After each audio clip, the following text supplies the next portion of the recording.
بسم الله والحمد لله والصلاة والسلام على رسول الله وعلى آله وصحبه ومن والاه إلى يوم الدين وبعد سبحانك لا علم لنا إلا ما علمتنا إنك أنت العليم الحكيم رب زدنا علما يا كريم رب زدنا علما يا كريم رب زدنا علما يا كريم رب اشرح لي صدري ويسر لي أمري واحلل عقدة من لساني يفقهوا قولي. Alors mes chers frères en islam, essayez de poser là, puis s'immiger et puis pas prendre la chaise. Mes chers frères en islam, nous remercions Allah Azza wa Jal qui nous a donné la possibilité de vivre avec ferveur les 2 mois de Rajab et de Sha'ban qui précèdent le mois de Ramadan. Et durant ces 2 mois, nous avons tous lu, enfin on aurait dû lire de manière régulière le doua Allahumma barik lana fi Rajab wa Sha'ban wa ballighna Ramadan. Alhamdulillah, tous les réunionnais expatriés sont de retour pour passer un bon Ramadan auprès de la famille, ça fait plaisir. Alhamdulillah. Donc pour revenir à notre sujet, oui, durant ces 2 mois, nous avions eu l'occasion de lire ce doua dans lequel nous demandions à Allah Azza wa Jal de mettre la bénédiction dans les 2 mois de Rajab et de Sha'ban. Et en finalité, on demandait à Allah Azza wa Jal de nous faire parvenir jusqu'au mois de Ramadan. Et ce mois de Ramadan, mes chers frères, Inch'Allah Azza wa Jal, demain soir, on verra la lune, ou alors jeudi soir, ou alors on commencera le jeûne, donc soit jeudi pour l'île de la Réunion, ou alors on dit n'importe quoi, ou alors vendredi. Donc Inch'Allah Azza wa Jal, nous vous annonçons cette bonne nouvelle comme le prophète sallallahu alayhi wa sallam avait annoncé cette bonne nouvelle aux sahaba. Dans un hadith, il est dit que le prophète sallallahu alayhi wa sallam avait annoncé aux sahaba la phrase suivante: Atakum Ramadan sayyidu shuhur famarhaban bihi wa ahla. Wassam s'adresse aux sahaba, dit: le mois de Ramadan est arrivé, c'est le sayyid, c'est le meilleur, le plus honoré parmi tous les mois de l'année, qu'il soit donc le bienvenu.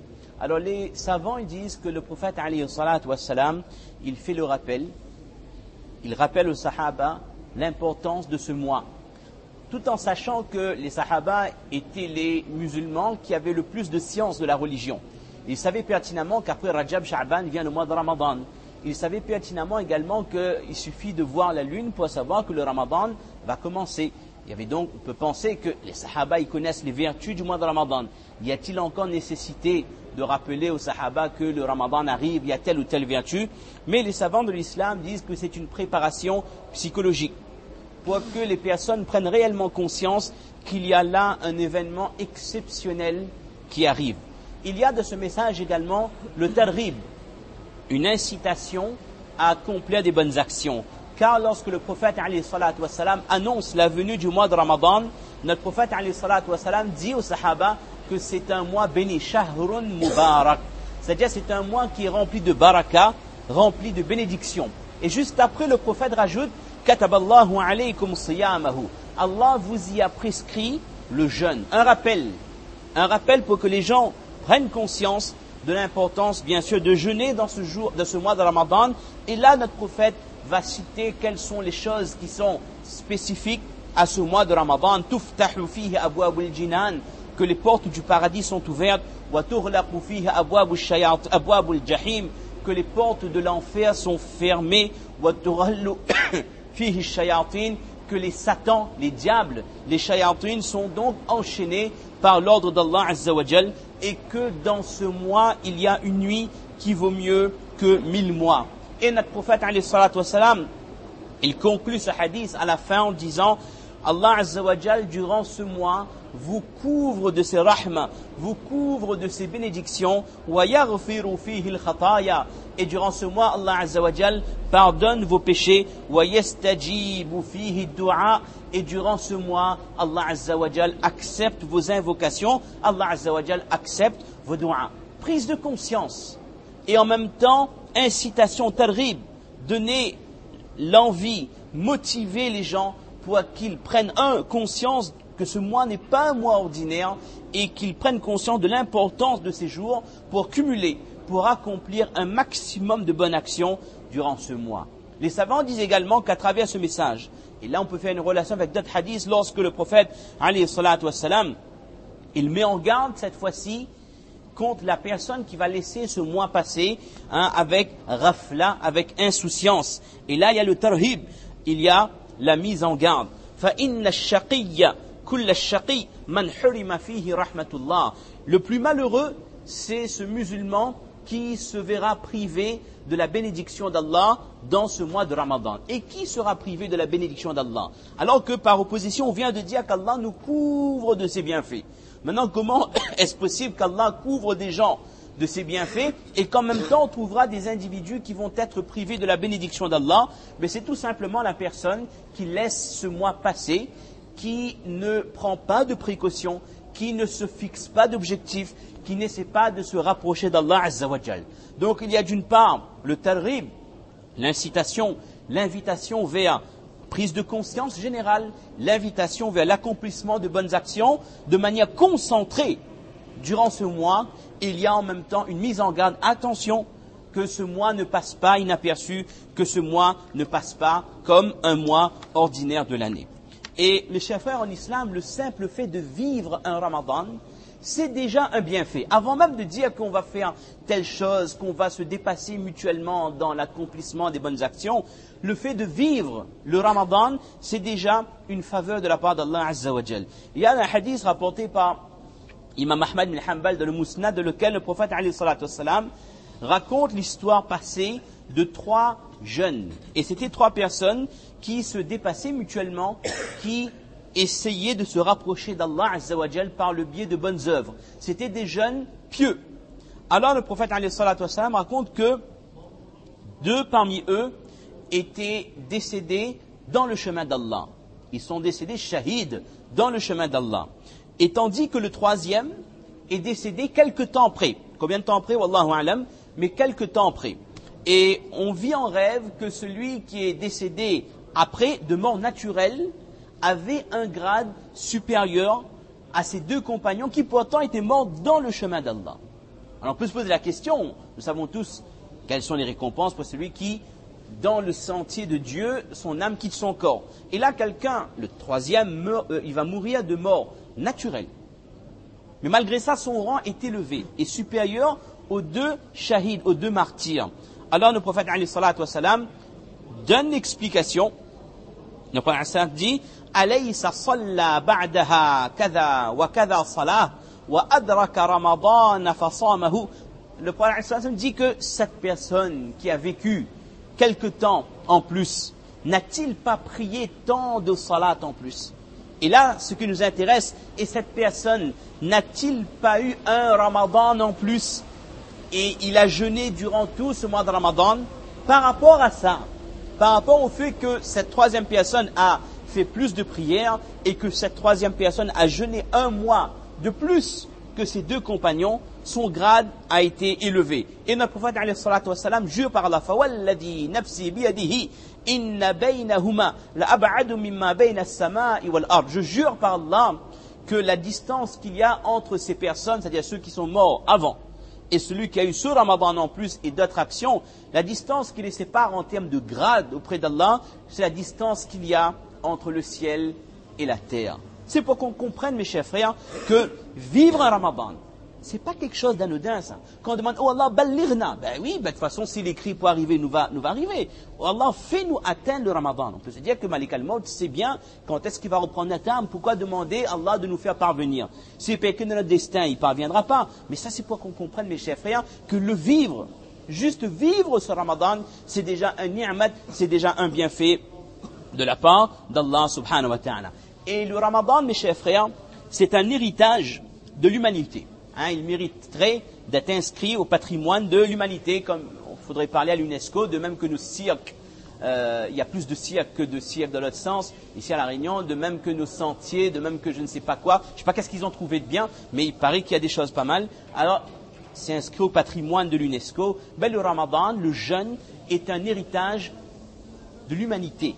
Parce que lorsqu'Allah Azza wa Jal dit dans le Coran: Ya ayyuhalladhina amanu kutiba alaykumus siyamu kama kutiba ala alladhina min qablikum. Ce verset qu'on entend tout le temps.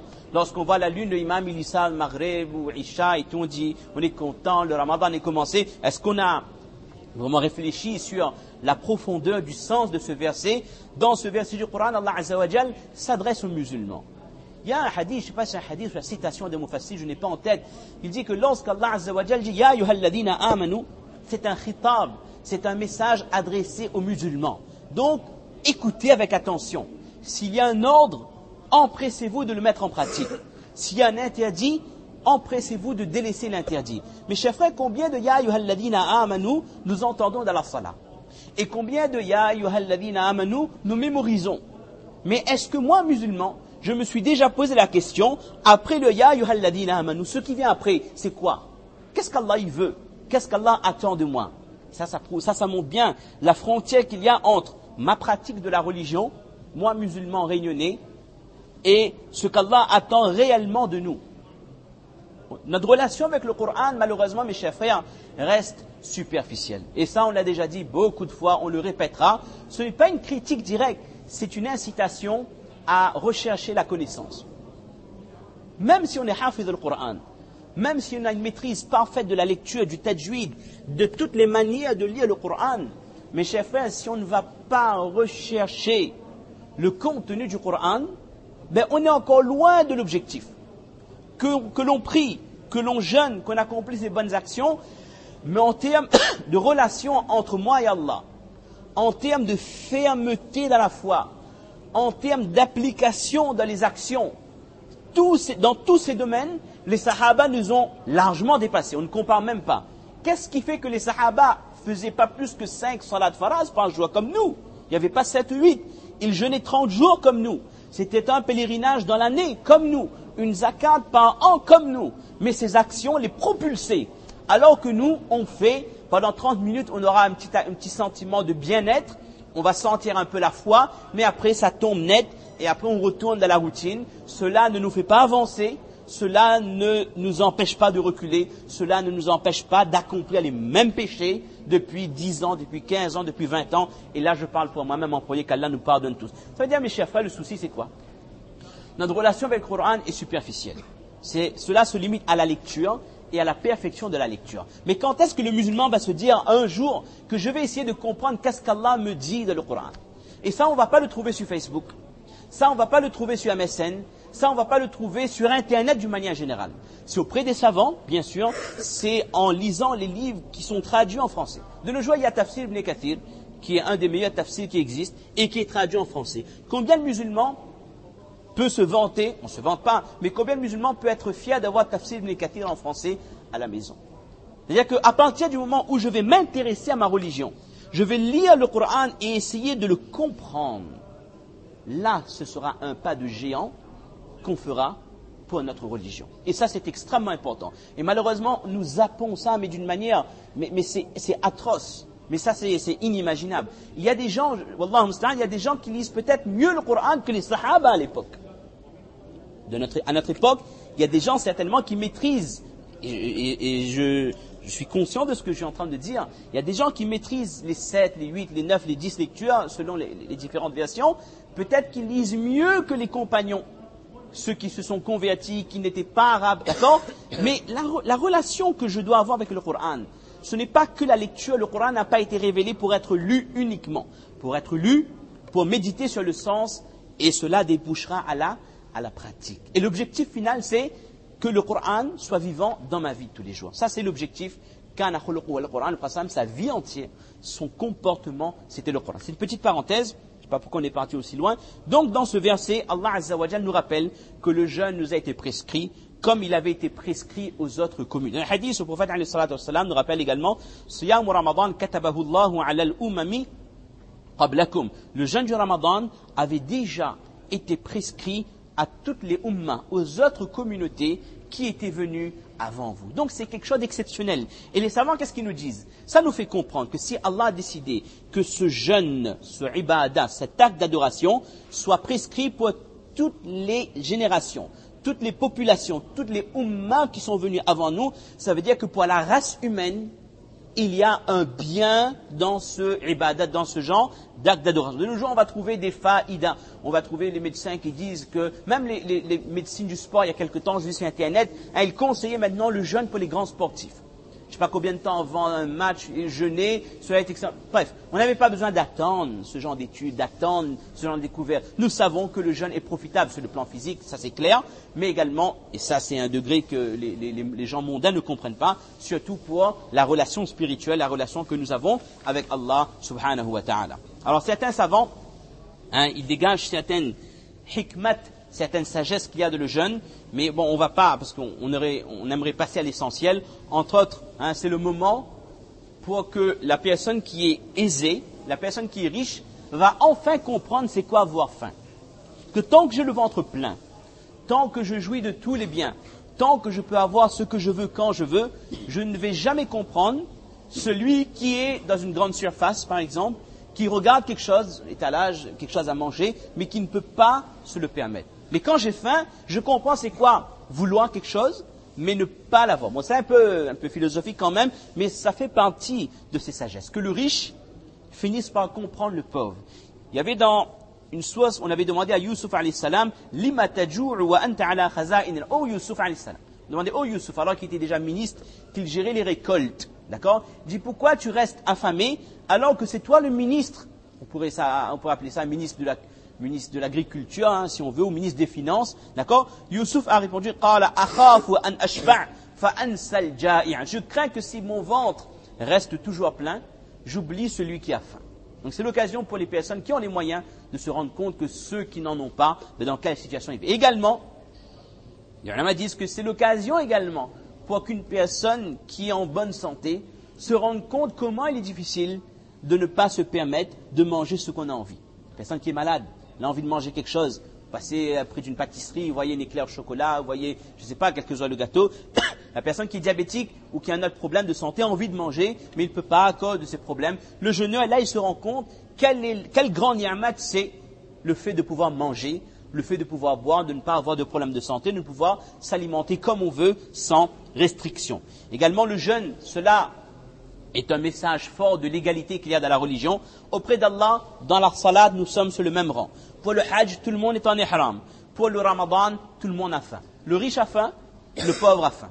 Et c'est la même règle pour tout le monde. Auprès d'Allah, nous sommes égaux. Également, le ramadan, c'est l'école de la patience. Bon, il y a les 3 catégories de patience qu'on apprend dans le mois de Ramadan. On aura peut-être l'occasion de développer ça une autre fois. Mais c'est vraiment le moment propice pour apprendre c'est quoi la patience. Et ce mois de Ramadan permet à l'homme de contrôler, de diminuer et de contrôler ses pulsions, de les canaliser. La pulsion, c'est quoi? Mon nafs, mon ego, ou mes instincts, ma passion, comme on peut l'appeler, me dit que je veux faire telle chose. Je veux manger ça, ou je veux boire ça, ou je veux faire telle chose avec telle personne.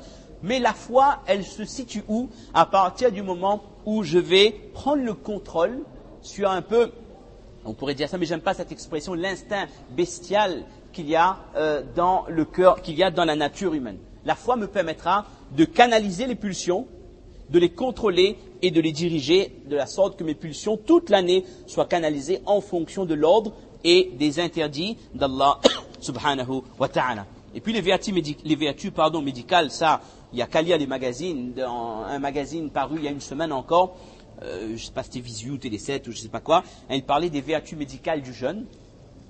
Et là, il y avait un médecin, il se croyait peut-être un peu plus intelligent que les autres, dit que oui, le jeûne c'est bien et tout, mais seulement le jeûne est déconseillé pour les enfants, de même que nous déconseillons les jeûnes pour les femmes enceintes ou les personnes qui souffrent de telle maladie, diabète ou insuffisance rénale ou autre chose. C'est bien qu'il l'ait dit, d'accord? Mais on n'avait pas besoin d'attendre le 21e siècle, au mois de juillet 2010, pour qu'on comprenne que, ah oui, réellement, quand on est un enfant, quand on est enceinte ou quand on est vieux, quand on est malade, on n'a pas besoin de jeûner. Allah Azza wa Jal, dans sa clémence, dans sa rahma sans limite, Allah Azza wa Jal n'a pas demandé à ces catégories de personnes qu'on a citées de jeûner, parce qu'Allah Azza wa Jal connaît les faiblesses qu'il y a dans ces personnes.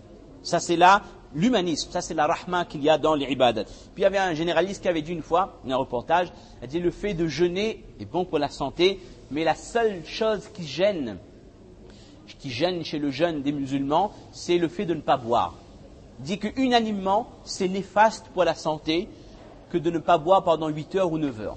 Et j'ai été voir un médecin musulman qui n'est pas que généraliste, il est, alhamdulillah, spécialiste et qui a une certaine connaissance de l'islam. Ce spécialiste m'a dit que bien au contraire, le fait de jeûner permet au corps d'éliminer l'eau. Et quel genre d'eau va être éliminée pendant le jeûne? c'est pas l'eau que je viens de boire. L'eau que je viens de boire, je vais l'éliminer en 1 heure ou 2 heures. Je vais aller 1 fois ou 2 fois aux toilettes, je vais marcher, monter, descendre les escaliers, avec la transpiration, l'eau que j'ai bu pour le suhour, pour le sihri, 1 ou 2 verres d'eau, ce sera immédiatement éliminé. Mais quelle eau va être éliminée durant ces 8 ou 9 heures de la journée? C'est pas moi qui le dis, hein, c'est ce spécialiste musulman qui dit que c'est l'eau. Vous savez que le corps est principalement constitué d'eau. Il dit que parfois vous avez des cumuls d'eau qui datent de 8 ans, 9 ans, 10 ans, ce qui constitue votre corps.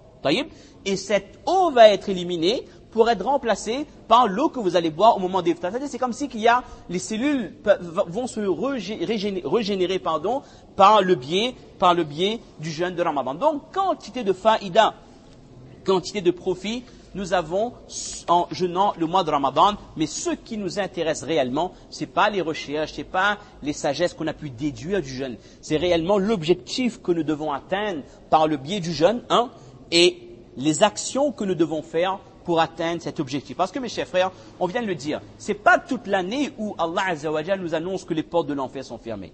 C'est pas toute l'année où les portes du paradis sont grandes ouvertes. C'est pas toute l'année où lorsque je fais une action, cette action est multipliée. Certains savants disent qu'une rakat de namaz accomplie dans le mois de Ramadan est mieux que 1000 rakats qu'on va accomplir en dehors du mois de Ramadan. Ce n'est pas toute l'année où on aura des anges qui vont demander pardon pour nous à des moments clés, au moment du sihri, au moment du iftar. Ça, c'est spécifique pour le mois de Ramadan. Il y a bien d'autres jeûnes, les 6 Shawwal, les lundis, jeudis, Ayyamul Bayd, les jours de lune. Mais pour ces autres jours, il n'y a pas de hadith qui disent que les anges vont demander pardon à Allah Azza wa Jal pour ces personnes. Ça, c'est vraiment quelque chose de khas, de spécifique pour le mois de Ramadan. Et c'est spécifique ce mois où Allah Azza wa Jal délivre quantité de personnes du feu de l'enfer et accorde son pardon toutes les nuits du mois de Ramadan. Et dans ce mois de Ramadan également, nous sommes en train de montrer aux anges que Allah Azza wa Jal, c'est un peu limite ce que je dis, a eu raison de nous créer. Parce qu'un hadith est bien dit qu'Allah Azza wa Jal yubahi binal malaika. Allah Azza wa Jal est fier de nous auprès de ses anges. Parce que lorsqu'Allah Azza wa Jal a créé l'être humain, les anges se sont dit, en ce sens, oh Allah, pourquoi créer donc une créature qui va te désobéir, qui va semer la corruption sur la terre? Alors que nous sommes là, nous faisons ton culte, ton adoration, et nous ne te désobéissons pas. Et Allah Azza wa Jal savait que l'être humain a la possibilité donc de choisir entre le bien et le mal, ce qui est spécifique à la race humaine. Les animaux n'ont pas ce choix, les malaïka, la ya'asoun Allah ma amarahum, ne savent pas désobéir à Allah. Ils ne savent pas désobéir à Allah, les malaïka. La seule race qui sait désobéir, qui peut et qui a le choix de le faire, c'est la race humaine. Et là, par le biais du jeûne, les anges se rendent compte que nous sommes animés de shahwa. Nous sommes animés de pulsions, nous, êtres humains. Envie de manger, envie de boire, envie d'avoir des rapports avec le sexe opposé. Ce que les anges n'ont pas. Mais malgré ça, nous sommes capables de contrôler ces pulsions pour faire passer l'ordre d'Allah Azza wa Jal. Donc, en cette période spécifique, Allah Azza wa Jal nous regarde avec fierté et vante ces musulmans qui vont accomplir ce jeûne auprès des assemblées des anges. Anges qui, certains parmi eux, ont été créés depuis la nuit des temps et depuis leur création jusqu'à la fin du monde. Ces anges, parmi eux, il y en a qui restent de la sijda, il y en a qui restent de le ruku', il y en a qui toute leur vie font le tasbih, les louanges d'Allah subhanahu wa ta'ala. Alors mes chers frères, pour ne pas faire trop long, quelles sont les actions sur lesquelles nous allons donner beaucoup d'importance? On va commencer par le matin, par la matinée du jeûne. Tout d'abord, le sihri. Alors on va être très rapide parce qu'on veut terminer en 40 minutes maximum. Le sihri, c'est quand même moins qu'une mi-temps. Si on est capable de regarder une mi-temps, 2 mi-temps, prolongation, but en or et tir au but, on est bien capable de donner 40 minutes de notre temps pour le mois de Ramadan, sachant que je pense que c'est le dernier appel avant le Ramadan. Après, on va rentrer de Ramadan, si c'est jeudi ou vendredi. Si on attend la prêche du vendredi pour comprendre c'est quoi le Ramadan, on a perdu 24 heures ou 48 heures. Et ça, on ne peut pas se le permettre. Quand vous voyez ce que Jack Bowie est capable d'accomplir en 24 heures, vous vous rendez compte que 24 heures, il y a beaucoup de baraka parfois. D'accord? On continue. Donc, le sihri, mes chers frères, ne se résume pas à un petit déjeuner. Et il y a certaines personnes qui disent que bon, Ramzan arrive, mais ça fait régime, mais ça essaye de perdre du poids. De quelle manière? Mais prend pas sihri, on ne déjeune pas bien sûr, et le soir un petit iftar léger, ce qui me permettra de sauter 2 repas et donc de perdre du poids. Bon, on peut nuancer, sachant que le iftar, le petit iftar qu'il va dire, sera composé de de 7 samoussas, de 3 katles, 5 aloo puri, je ne sais combien de goulgoulans et goulab jambou, ce qui constituera 1 200 000 calories. C'est-à-dire la ration pour 10 jours normalement. Je ne vois pas cette personne perdre du poids. Et en général, donnez-moi le nom de celui qui perd du poids durant le mois de Ramadan. Bon, nous les Maulissa, on prend du poids toute l'année, ça c'est clair. Mais le commun des mortels, d'une manière générale, si vous vous pesez maintenant, vous pesez le jour de Eid, vous prenez du poids. D'accord? Et ce qui me gêne, c'est pas juste la question de régime, c'est que le sihri n'a pas été instauré uniquement pour apprendre des forces. Mais chers frères, le sihri avant tout, c'est une ibada, c'est un acte d'adoration. Et j'irai même plus loin, le sihri, c'est ce qui distingue le jeûne des Yahoud et Nasara de notre jeûne à nous. Le jeûne des chrétiens, des juifs et des autres communautés de notre jeûne à nous. Quand on avait dit que le jeûne était prescrit aux autres avant. Mais une différence avec leur jeûne à eux, c'est que eux, ils n'avaient pas le sihri. Le hadith prophète dit, Faslu, ma bayna siyamina wa siyami ahli al-kitab, akalatu sahar rawahu muslim. La différence qu'il y a entre notre jeûne à nous et le jeûne des gens du livre, c'est le fait de consommer le repas du matin, de consommer le sihri. Et également, les ulama disent, ils ne disent pas d'abord, il y a le hadith tasahharu, fa inna fi suhuri baraka. Notre prophète dit le hadith, rapporté par Bukhari Muslim, faites le sihri, prenez le sihri, car il y a de le sihri une baraka. C'est-à-dire qu'il y a une bénédiction spéciale. Le sihri que vous allez prendre, je ne sais pas qu'est-ce que vous mangez, un pain au chocolat, ou des cornflakes, ou des œufs, ou alors je ne sais pas quoi. Ce même petit déjeuner que vous allez prendre, n'importe quel moment de l'année, l'apport calorique sera pareil. D'accord? Sur le domaine nutritionniste, il n'y a pas de différence. Mais en termes de baraka, il n'y a rien à voir. Il y a une bénédiction qui est spécifique à ce repas du sihri. Et ça, personne ne peut analyser. Il n'y a pas de testeur, il n'y a pas de testeur de baraka pour l'instant. Les ulama disent qu'il y a dans le sihri des bénédictions. Ça, c'est Ibn Hajar, le commentateur de Bukhari Sharif, un des plus grands alims de l'histoire de l'islam. Il dit que tout d'abord, c'est une sunna. Donc, déjà, on a mis en pratique une sunna. Également, le sihri nous donne la possibilité de cumuler de la force, de l'énergie pour la journée. Également, le sihri permet aux jeûneurs d'avoir la force pour faire les ibadat durant toute la journée. Ibn Hajar dit également que le sihri, le fait de se réveiller pour le sihri, nous permet déjà d'être réveillés à l'heure de tahajjud. On pourra faire 2 rakats avant de prendre le petit déjeuner. Et le fait de faire le sihri nous permet d'être réveillés à l'heure où les anges sont présents et ils demandent dua à Allah Azza wa Jal pour ceux qui font le sihri. Il y a des anges qui demandent dua, oh Allah, on retrouve le hadith, j'ai pas le hadith sous les yeux, qui demandent dua à Allah spécial pour ceux qui font le sihri. Et donc, on fera partie de ces gens-là si on se réveille. Taïb. Et également, les ulama disent que celui qui fait le sihri, cette nourriture lui donnera la quiétude dans son cœur pour lutter contre les mauvais comportements. Très souvent, quand on fait carême, on est de mauvais poil, on est de mauvaise humeur. Et ça, c'est paradoxal. Il ne faut pas que ça arrive. Il ne faut pas parce que j'ai faim, parce que j'ai soif, que j'ai mal à la tête, que je vais être méchant avec mes collègues, je vais être désagréable dans mon travail. Il ne faut pas que les gens disent « Aïe, aïe, Zaram, la carême là, approche pas, il est de mauvais poil. » Bien au contraire.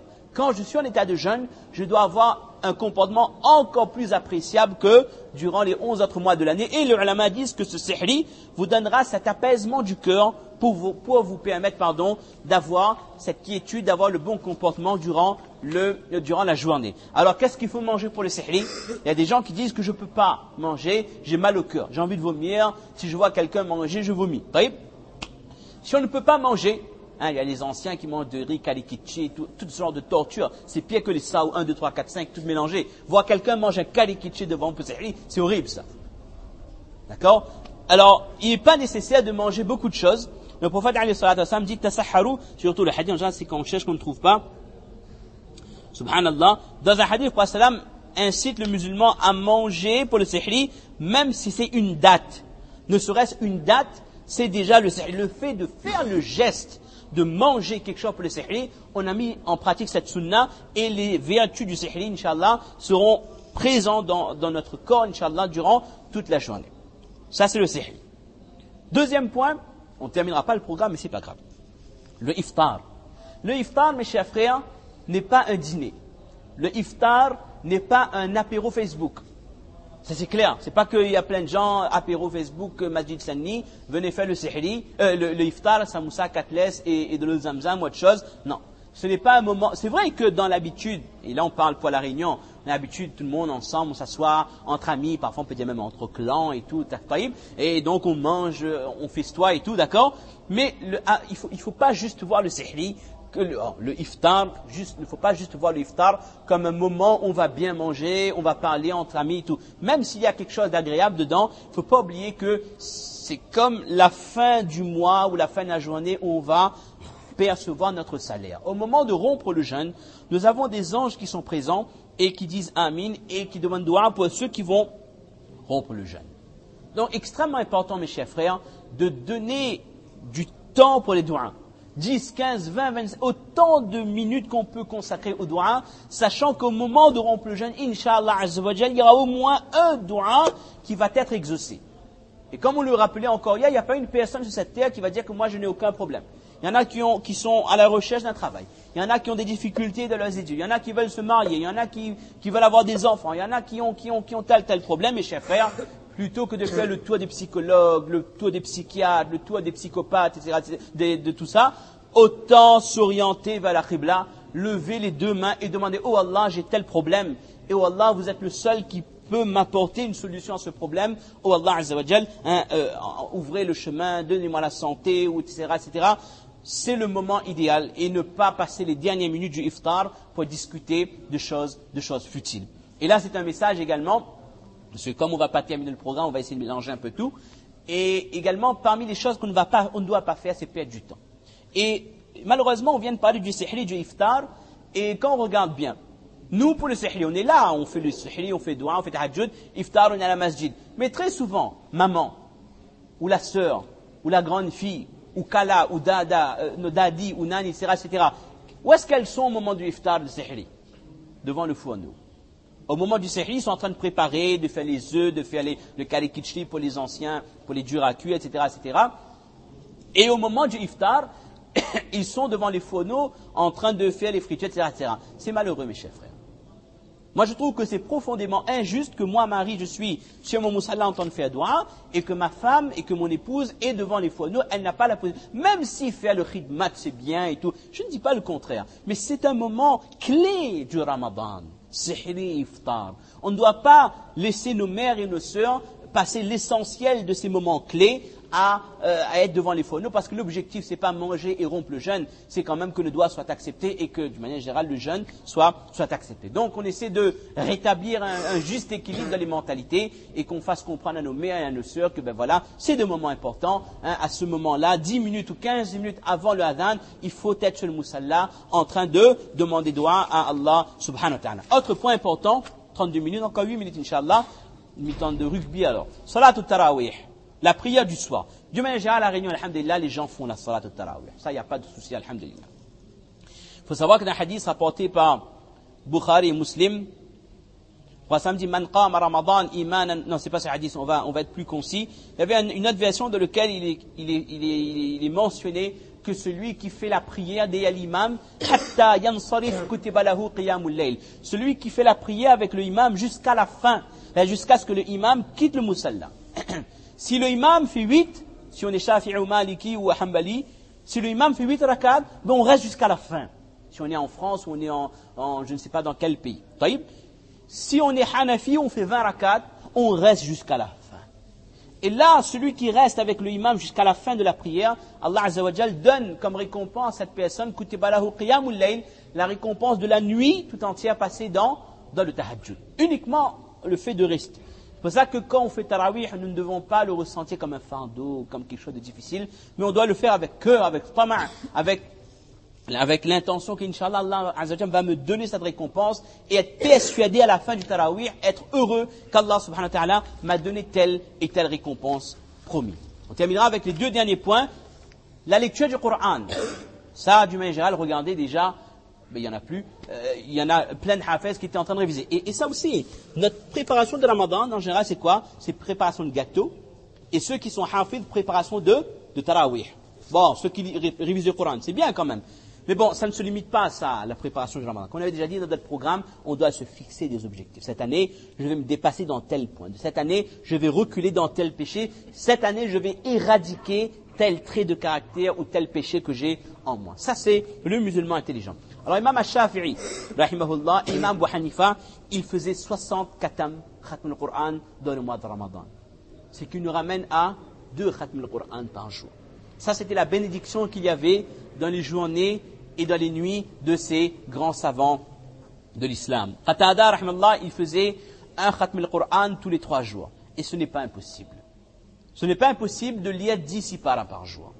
C'est quoi le bon plan? C'est vous lisez un sipara avant et après chaque namaz. Ça vous ramènera à 10 par jour et donc un khatm al-Qur'an tous les 3 jours. Ça nous ramène à 10 khatm al-Qur'an durant le mois de Ramadan et c'est exceptionnel. Même celui qui a des difficultés pour lire, je vous rappelle le hadith, celui qui a des difficultés pour lire le Qur'an, cette personne est doublement récompensée. Faut pas tomber dans le pied de Shaitan. Shaitan dit, on gagne pas trop, lis. Alors, lis pas, ou va changer traduction, ou alors lis pas, ou ça dit des paroles de shirk, de kufr. Là, wallah.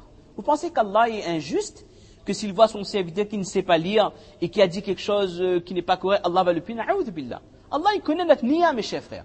Notre intention, c'était de lire le Coran pour se rapprocher d'Allah. La simple lecture du Coran, qu'on le maîtrise, tant mieux.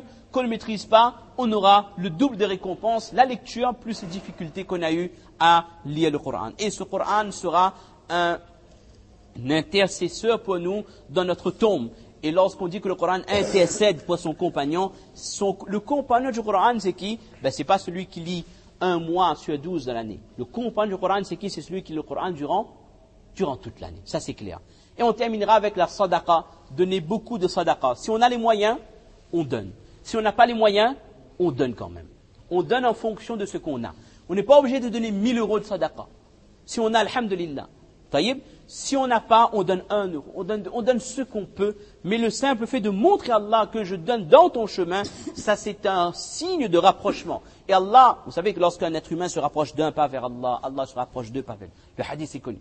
Montrer à Allah Azza wa Jal qu'on a envie de se rapprocher de lui et Allah Ta'ala va nous accepter et va nous donner tawfiq, va nous accepter pour accomplir encore plus et encore plus de bonnes actions. Et parmi les meilleurs sadaqas qu'on peut faire de ce mois de Ramadan, c'est quoi?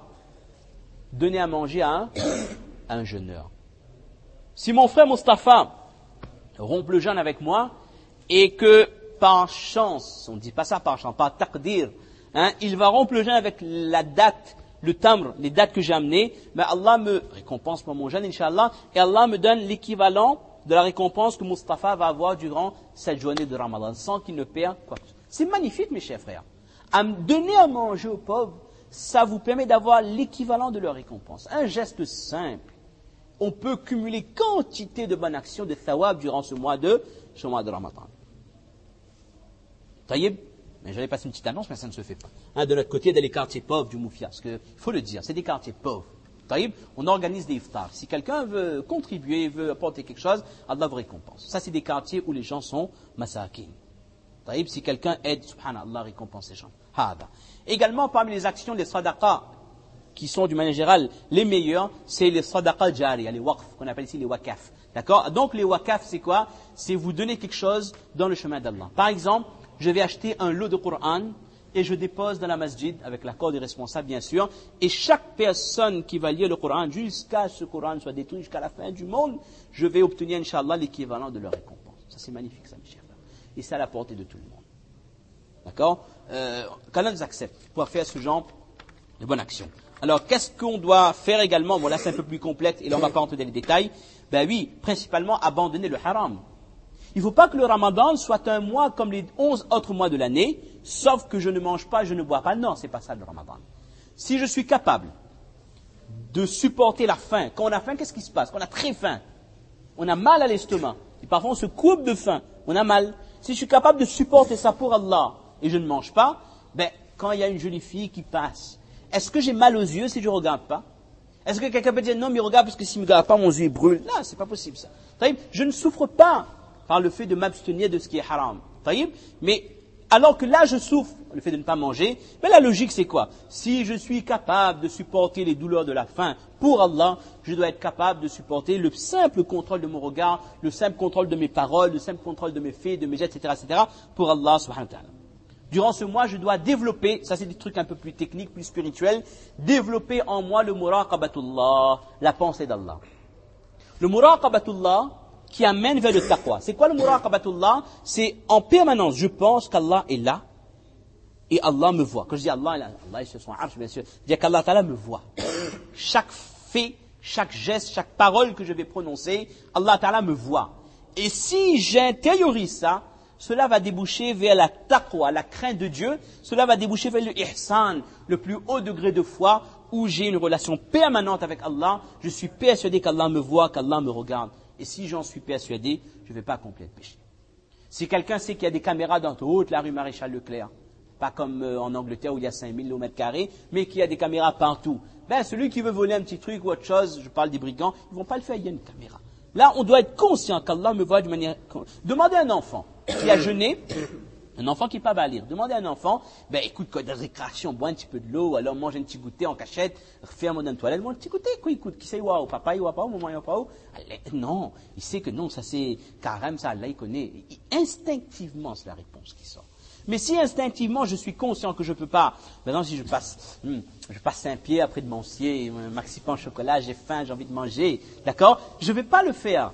Même si je prends, je dis ça c'est pour après iftar et puis je vais front de mer, je mange en cachette. Pourquoi? Je sais qu'Allah me voit, je ne peux pas me permettre de désobéir à Allah. Mais pareil, si je suis conscient qu'Allah me voit, mes chers frères, cette prise de conscience doit être générale toute l'année et pour tous les péchés. Quand il vient et fait moi la bise, je vais être capable de dire, je suis musulman, je ne peux pas me permettre de faire telle chose. J'ai un contrat à l'échange, je peux gagner de l'argent avec l'intérêt ou de manière illicite, je dois être capable de renoncer à ça, etc., etc. Donc c'est quelques points qu'on doit essayer de développer. Ça c'est plus spirituel, je dois contrôler mon nafs, je dois avoir la pensée d'Allah d'une manière permanente qui va déboucher vers le taqwa et qui me permettra d'abandonner totalement le haram. Donc parmi les choses qu'on a dit qu'on doit éviter, ça on l'a brassé assez large, les péchés d'une manière générale, perdre du temps. Grande question. Moulissab, est-ce que j'ai le droit de regarder France-Norvège durant le mois de Ramadan? Déjà, c'est un match amical. Il dit, oui, mais il y a 2 réunionnais, ça a joué. Déjà, c'est un match amical. Et deuxièmement, on ne va pas rentrer dans les maslas en détail, regarde de football, regarde pas, non direct, non différé, le Bougna short, le Bougna pas short, etc., etc. Je ne vais pas rentrer dans ces détails. Je ne suis pas capable, je n'ai pas les compétences pour discuter du masla. Et peut-être que je ne le mets pas en pratique aussi. Mais, là où on veut en venir, c'est quoi? C'est que, dans ce mois, chaque minute est importante. Je ne peux pas me permettre de dépenser 90 minutes de mon temps pour quelque chose de mondain, de futile, alors que c'est le Ramadan. Sachant que c'est peut-être mon dernier Ramadan, personne ne sait, wallahu a'lam. C'est des moments extrêmement importants. Le musulman serait profondément ingrat si le soir il allume sa télé, il perd 90 minutes pour regarder, et cela, l'handicap, c'est le fait qu'il ne pourra pas se réveiller tout pour tahajjud. C'est vraiment qu'on n'a rien compris.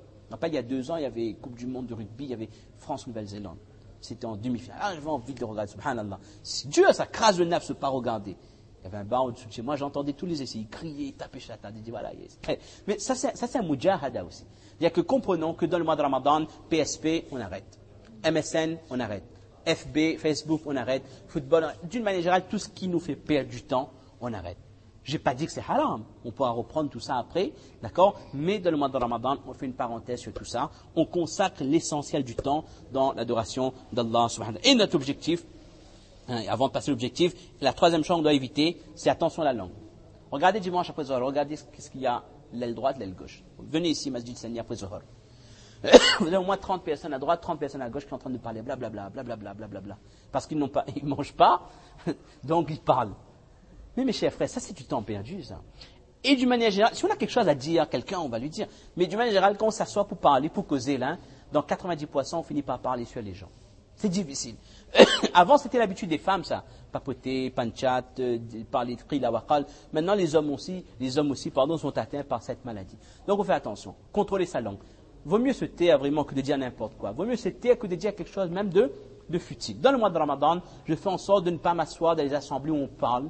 Si c'est pour parler de dîn, oui. Mais autrement, je garde ma langue plongée dans dans le dhikr d'Allah subhanahu wa ta'ala. Et on n'oublie pas que mon objectif, c'est quoi? C'est pas de faire péter pendant 30 jours et puis relâcher complètement. Non. Mon objectif, c'est quoi? C'est de m'appliquer dans le mois de Ramadan, en demandant à Allah de m'accepter pour faire les bonnes actions, en demandant à Allah de m'accorder la piété, que ma foi augmente de jour en jour par le biais des actions, que je me rapproche d'Allah, et enfin, demander à Allah de m'accepter pour continuer à accomplir ces bonnes actions avec constance, avec istiqama. Pour que, après Ramadan 2010, je sois un musulman qui a un niveau de foi et de pratique supérieur à ce que j'étais avant ce mois de Ramadan. Qu'Allah nous accepte, mes chers frères, qu'Allah nous accorde la santé pour jeûner ce mois de Ramadan, pour faire les qiyamul layl, pour se réveiller pour les suhour, pour les tahajjud, pour accomplir les bonnes actions. Qu'Allah nous accepte pour les amal et salihah, qu'Allah nous fasse ressentir le ladha, le plaisir, la jouissance qu'il y a dans l'adoration d'Allah subhanahu wa ta'ala, qu'on ait envie d'adorer Allah subhanahu wa ta'ala, et qu'Allah nous permette de changer nos vies, de prendre les bonnes décisions, d'arrêter les péchés qu'on accomplit de manière régulière, et de prendre vraiment le sirat mustaqim, le droit chemin, et qu'on comprenne que ma vie, c'est pour Allah. Je vis pour Allah, je meurs pour Allah, et mon ibadat, c'est hatta ya'tiyaka al-yaqin. J'adore Allah jusqu'à ce que Malika al-Maut reprenne mon âme. Et là, après, c'est fini. Subhana rabbika rabbil izzati amma yasifun, wa salamun ala al-mursalin, walhamdulillahi rabbil alamin. Jazakumullah.